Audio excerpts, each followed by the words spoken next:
क्या आपने कभी सोचा है कि कुछ लोग सफलता को इतनी आसानी से क्यों आकर्षित करते हैं, जबकि दूसरे उतनी ही मेहनत करने के बावजूद संघर्ष करते हैं?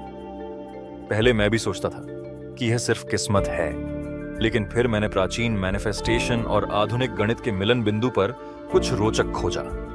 मुझे पिछले साल एक क्वांटम भौतिक विज्ञानी के साथ हुई बातचीत याद आ रही है। हम ऑब्जर्वर इफेक्ट के बारे में चर्चा कर रहे थे, यानी वह अजीब घटना जहां कण अलग व्यवहार करते हैं जब उन्हें देखा जा रहा होता है। उन्होंने कुछ ऐसा कहा जो मुझे सोचने पर मजबूर कर दिया। चेतना सिर्फ वास्तविकता को नहीं देखती, यह इसे बनाने में भी भाग लेती है। अब इससे पहले कि आप सोचें कि यह सब क्वांटम भौतिकी के बारे में होने वाला है, मेरे साथ बने रहें, क्योंकि जो मैं अभी शेयर करने वाला हूं वह शायद मैनिफेस्टेशन के बारे में आपकी सोच को हमेशा के लिए बदल दे। देखिए, मैनिफेस्टेशन सिर्फ सकारात्मक सोच या विजन बोर्ड के बारे में नहीं है। वास्तव में इसका एक गणितीय पैटर्न है। इसके बारे में सोचिए। जब आप एक बीज बोते हैं तो एक निश्चित क्रम होता है। बीज, अंकुर, तना, पत्तियां, फूल, फल। प्रकृति गणितीय क्रम का पालन करती है, जैसे फिबोनाची स्पाइरल जो हम समुद्री घोंघों और आकाश गंगाओं में देखते हैं। लेकिन यहां यह वास्तव में दिलचस्प हो जाता है। वैज्ञानिकों ने खोजा है कि हमारे विचार भी पैटर्न का पालन करते हैं। जब आपके पास कोई विचार होता है तो यह एक विद्युत चुंबकीय क्षेत्र बनाता है जिसे मापा जा सकता है। कोई भी क्षेत्र नहीं, बल्कि वह जो विशिष्ट गणितीय सिद्धांतों का पालन करता है। मैं आपको मैनिफेस्टेशन फॉर्मूला के बारे में बताता हूं। इसके 3 मुख्य घटक हैं। पहला है फ्रीक्वेंसी।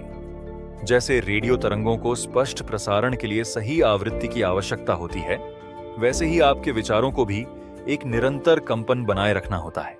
इसे गिटार के तार को ट्यून करने जैसा समझिए।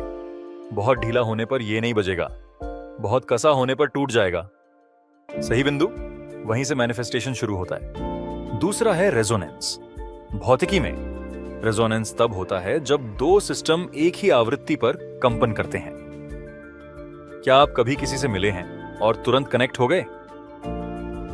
यह रेजोनेंस का प्रभाव है।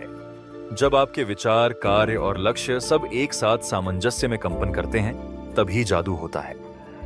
तीसरा घटक मोमेंटम।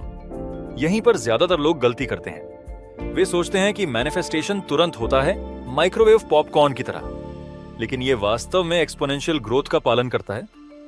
याद है वो गणित के सवाल चक्रवृद्धि ब्याज के बारे में? बिल्कुल वैसे ही मैनिफेस्टेशन काम करता है। लेकिन यहां एक पेंच है, और ये कुछ ऐसा है जो मैंने कठिन तरीके से सीखा। किसी भी गणितीय फॉर्मूले की तरह, अगर आप एक वेरिएबल गलत कर देते हैं तो पूरा समीकरण बिगड़ जाता है। आप नकारात्मक इनपुट के साथ सकारात्मक परिणामों की उम्मीद नहीं कर सकते। यह गलत नंबरों का उपयोग करते हुए समीकरण को हल करने की कोशिश करने जैसा है। मैं आपको एक व्यक्तिगत कहानी बताता हूं। कई सालों तक मैंने अपने करियर में सफलता को मैनिफेस्ट करने की कोशिश की, जिसे मैं सही फॉर्मूला समझता था। विजन बोर्ड चेक, सकारात्मक एफर्मेशंस डबल चेक। लेकिन कुछ कमी थी। जब तक मैंने इसके पीछे का गणित नहीं समझा, तब तक सब कुछ नहीं बदला। मैंने महसूस किया कि मैं क्रम के बजाय परिणाम पर ध्यान केंद्रित कर रहा था। गणित में हम इसे प्रूफ को समझे बिना सॉल्यूशन पर फोकस करना कहते हैं। क्रम में हर कदम मायने रखता है।